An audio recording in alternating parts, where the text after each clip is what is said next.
शिवसेना पक्ष आणि चिन्हाची लढाई, सुप्रीम कोर्टातील सुनावणी आणि ठाकरेंचा दावा. नमस्कार मित्रांनो, मी कुशल आणि स्वागत आहे तुमचं आपल्या ऑल इन वन या यूट्यूब चॅनलवर.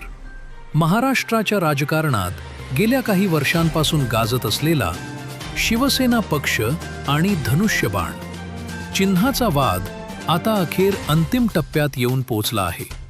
सुप्रीम कोर्टात या बहुप्रतीक्षित प्रकरणाची सुनावणी सुरू असून लवकरच यावर मोठा निकाल येण्याची शक्यता आहे. चला तर मग जाणून घेऊया या संपूर्ण प्रकरणाची सविस्तर माहिती. शिवसेना पक्ष आणि धनुष्यबाण चिन्ह आपल्यालाच मिळणार असा दृढ विश्वास उद्धव ठाकरे यांनी पक्षाच्या बैठकीत व्यक्त केला आहे.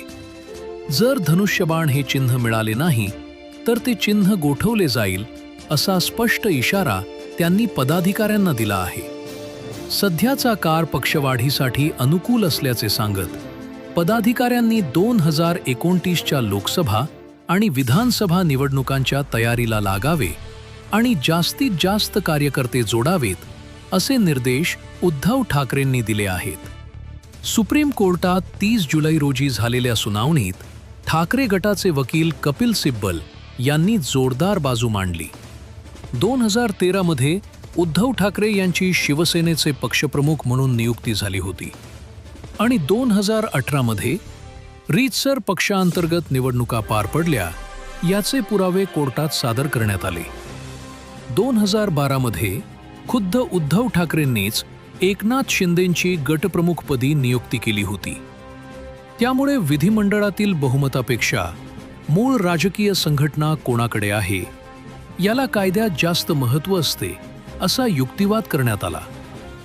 सुप्रीम कोर्टाच्या मे 2023च्या निकालाचा संदर्भ देत सिब्बल यांनी स्पष्ट केले की व्हीप ठरवण्याचा अधिकार फक्त मूळ राजकीय पक्षाला असतो, विधिमंडळ पक्षाला नाही.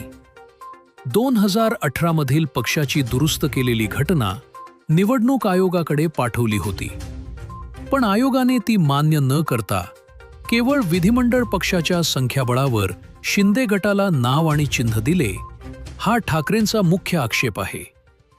विधानसभा अध्यक्षांनी दोन्ही बाजूंच्या आमदारांना पात्र ठरवले, जे कायद्याच्या चौकटीत बसत नाही.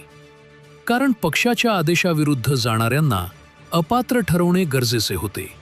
सुनील प्रभू यांनी जारी केलेला व्हीप शिंदेंच्या आमदारांनी धुडकावला होता. त्यामुळे त्यांच्यावर अपात्रतेची कारवाई झालीच पाहिजे असे ठाकरे गटाचे म्हणणे आहे.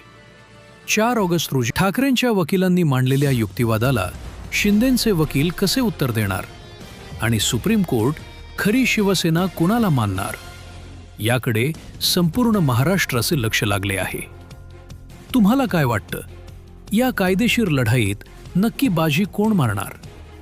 ठाकरेंना न्याय मिळणार की शिंदेंची बाजू सरशी ठरणार?